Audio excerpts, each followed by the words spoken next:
Oke teman-teman, balik lagi dengan saya Fikri Ridho. Seperti biasa saya akan mereaction soal sepak bola Indonesia dan juga tanggapan komentar dari netizen Indonesia soal persepak bola tanah air. Jadi seperti apa tanggapan mereka? Mari kita simak sama-sama. Tapi sebelum itu jangan lupa untuk like, comment, dan subscribe, dan jangan lupa juga untuk nyalakan lonceng notifikasinya. Let's go.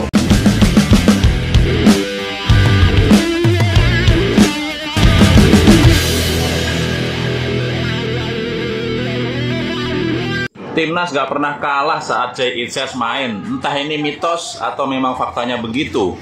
Ini cukup mengejutkan ya. Ketika Jay Itzes main, Timnas tuh menang terus, gak pernah kalah. Paling-paling seri gitu.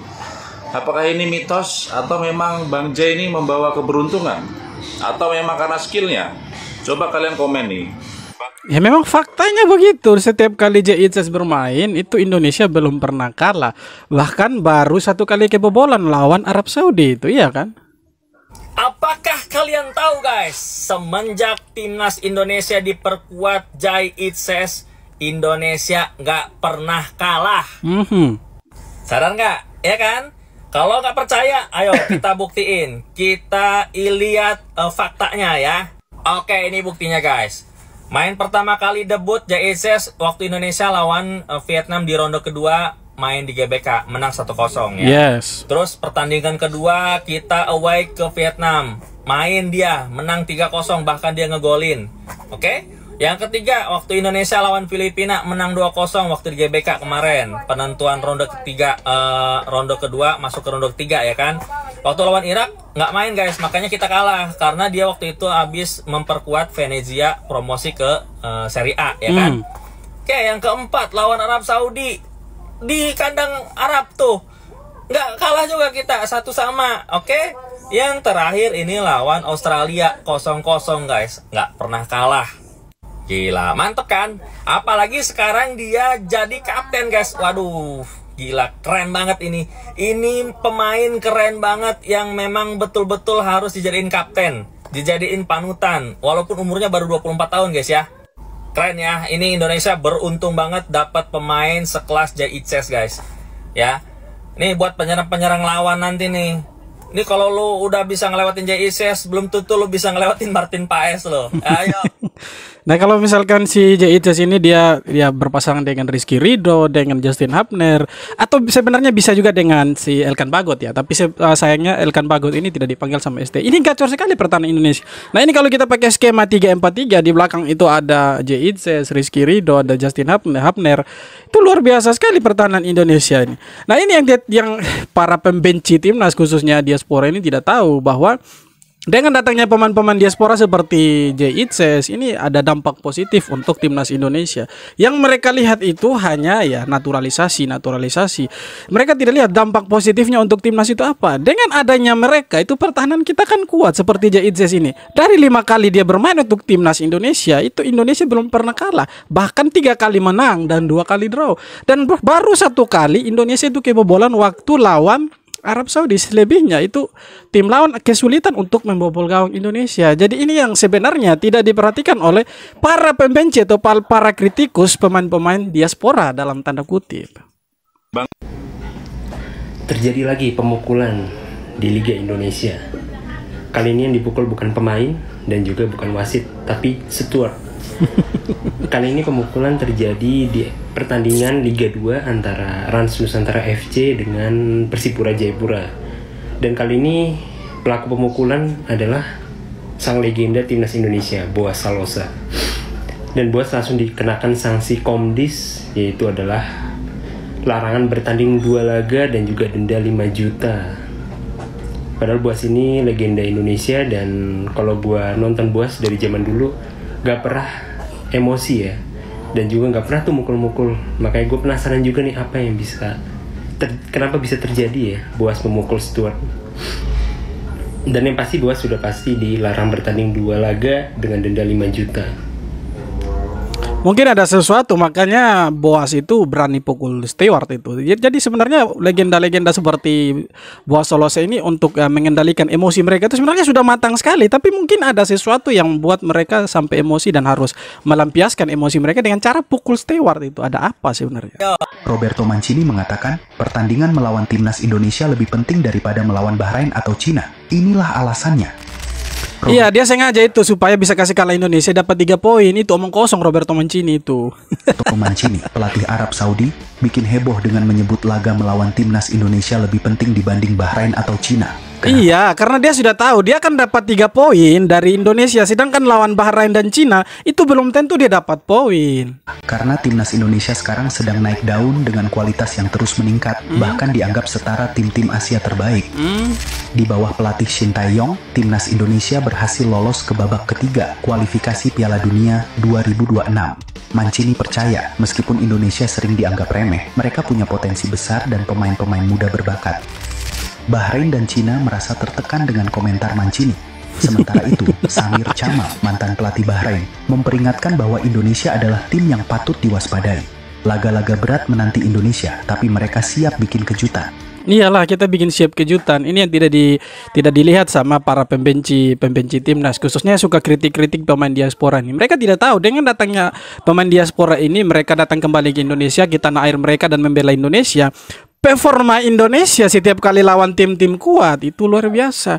Kalau kita lihat, kita kembali ke Piala Asia yang tahun 2023. Ketika Indonesia lawan Jepang, oke Indonesia kalah, tapi kekalahan Indonesia tidak sama ketika Indonesia itu bantai Bahrain, Jepang bantai Bahrain, kemudian Jepang bantai Cina. Itu Indonesia hanya kalah berapa? 4-1 atau 3-1. Artinya apa?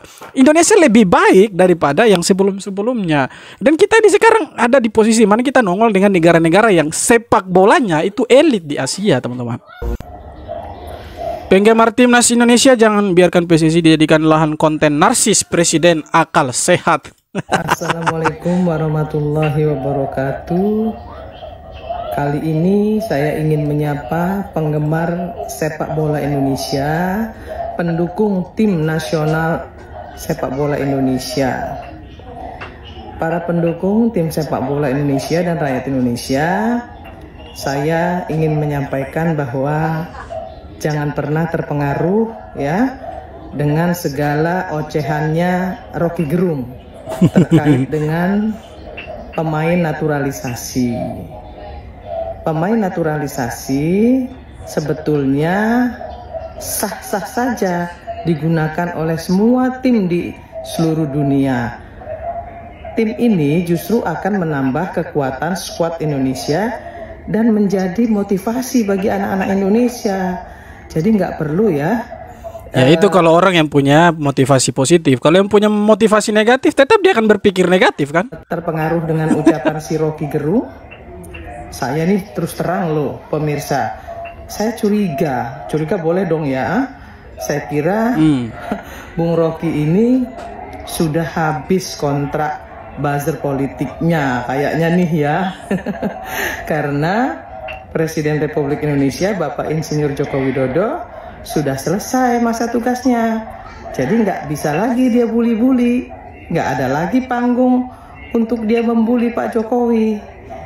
Pak Jokowi selama ini sebenarnya nggak pernah mau tuh ngeladenin dia, karena saya yakin menurut Pak Jokowi nggak level omongan Rocky Gerung itu, ya makanya nggak pernah digubris oleh Presiden meskipun dia ngomong bajingan, tolol dan lain sebagainya, nggak pernah digubris. Karena apa? Karena nggak penting.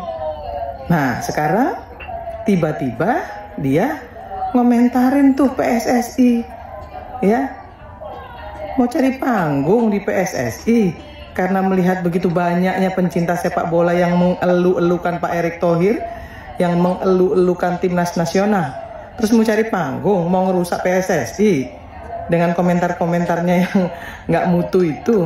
Ya udahlah Bung Rocky, cukup Anda bicara soal filsafat saja, ya nggak usah kemana-mana gitu, supaya tim nasional Republik Indonesia, timnas sepak bola Indonesia gak gaduh karena kamu gitu ya. Cukuplah cari duit bisa di politik, gak usah mau narsis lagi di PSSI, gak usah mau mengadu domba penggemar-gemar sepak bola di seluruh Indonesia. Cukup ya. Saya kira itu yang ingin saya sampaikan.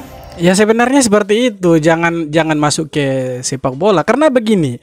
supporter sepak bola ini berbeda dengan orang-orang yang ya sering berbicara politik begitu. Kalau misalkan mereka sering tampil di TV berbicara politik, itu mereka pasti walaupun mau baku pukul di dalam stasiun TV itu tidak mungkin tidak diperbolehkan, dan itu akan ditahan-tahan di sana karena itu kan dinonton luas sama masyarakat Indonesia. Tapi kalau sudah senggol-senggol supporter Indonesia itu bahaya, karena apa? Towel saja itu dia bukan nonton tapi dia ada di panggung off air, bukan ya panggung on air ya, bukan diundang sama stasiun televisi. Itu dia di panggung di luar stadion, itu dia dilempar sama supporter timnas itu padahal dia hanya komentari soal timnas yang kalau menurut saya dia memang pengamat sepak bola begitu.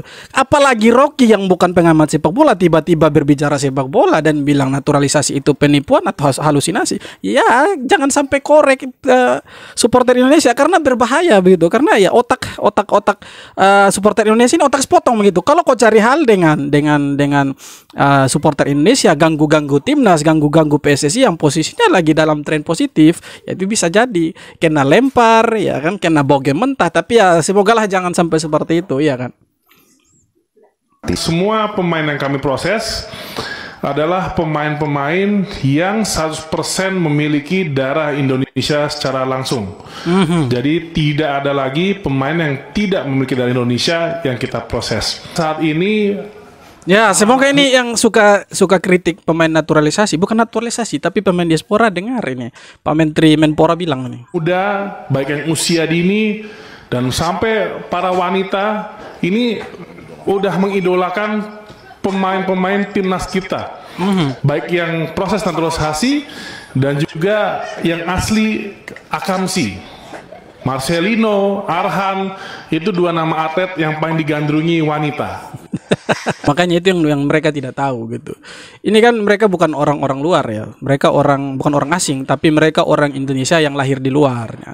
Kalau kita bilang kita harus pakai akamsi, ya tidak bangga karena tidak pakai akamsi, silahkan gitu. Tapi setidaknya harus ada sesuatu yang dibuat untuk membangun sepak bola Indonesia begitu. Khususnya tim nasional. Ya jangan ganggu lah, ini posisinya timnas itu lagi naik posisinya itu lagi naik dan ada di tren positif begitu. Kalau kita bilang naturalisasi, saya pikir bukan Indonesia saja yang pakai pemain naturalisasi. Mungkin Indonesia baru sekarang ya jor-joran untuk mendatangkan pemain-pemain keturunan. Kalau kita lihat negara-negara maju di luar yang sepak bolanya itu lebih maju dari kita, itu mereka banyak juga menggunakan pemain naturalisasi. Bahkan kalau kita lihat Spanyol itu pernah menaturalisasi pemain Brasil. Diogo Costa itu dia sudah pernah bermain untuk Brasil. Tapi kenapa dia bisa bermain untuk Spanyol? Karena dia memang mau bermain untuk Spanyol. Dia dinaturalisasi oleh Spanyol. Dan masih banyak negara lain yang memang pakai pemain-pemain naturalisasi. Kita lihat Prancis, mungkin dalam satu skuad 11 orang itu mungkin hanya 1 atau 2 orang yang memang murni orang-orang Prancis. Tapi selebihnya itu mereka pakai orang-orang keturunan dari kloni-kloninya Prancis, itu bukan murni orang Prancis. Mereka itu orang-orang dari negara luar yang masih kloninya Prancis. Jadi mereka pakai itu. Jadi kalau sekarang ada pengamat sepak bola ataupun politikus yang tiba-tiba berbicara soal naturalisasi, sangat terlambat, offside begitu. Kenapa? Karena naturalisasi ini kan ini zaman keterbukaan ya.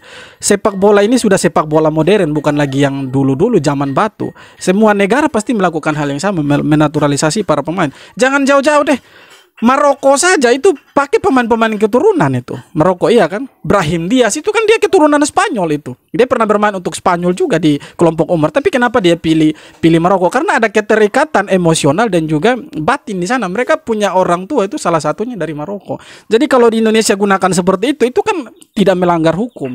Itu kan sudah ada aturan FIFA-nya dengan ketentuan hukum yang ada di Indonesia. Jadi kalau masih mengomentari soal naturalisasi, diaspora atau pemain-pemain keturunan, saya pikir agak terlambat. Kenapa tidak dari dulu? Sedangkan di era ketua PSSI yang lama itu bukan pemain-pemain Indonesia yang dinaturalisasi, bahkan mereka itu pemain-pemain asing ya datang ke Indonesia bermain di klub lokal, kemudian mereka di sini sudah tinggal lama menjadi warga negara Indonesia, bukan jadi warga negara Indonesia tapi mereka nikah dengan orang asli Indonesia. Itu sudah 5 tahun punya anak, sekarang ya mereka jadi warga negara Indonesia. Itu mereka dinaturalisasi itu. Kenapa tidak omong dari dulu? Padahal mereka tidak punya darah Indonesia sama sekali, kan begitu. Oke teman-teman, jadi itu dia beberapa video tanggapan komentar dari netizen Indonesia soal persepak bolaan kita. Jadi sekali lagi kita dukung terus timnas Indonesia supaya bisa menang dan setidaknya bisa masuk Piala Dunia lah. Walaupun ya berat ke sana karena Sekarang kita masih ada di posisi 4. Kita harus mengalahkan setidaknya 3 negara lagi yang dia kualitasnya jauh di atas kita. Tapi kan harapan itu masih ada di sana, karena kita sekarang 2 kali bertanding, kita dapat 2 poin, dan kita masih punya cadangan pertandingan itu sekitar 8 pertandingan, dan kita punya kesempatan untuk mencuri poin dari Cina dan juga Bahrain. Semoga ini bisa ya terrealisasi, dan kita berharap mereka bisa menang dapat 12 poin di 4 pertandingan home away. Dan sisanya kita main imbang atau kalah ya, 1 kali tidak masalah. Oke teman-teman, sekian video kali ini. Terima kasih banyak sudah nonton video sampai akhir. Kita jumpa lagi di video berikutnya. Hormat.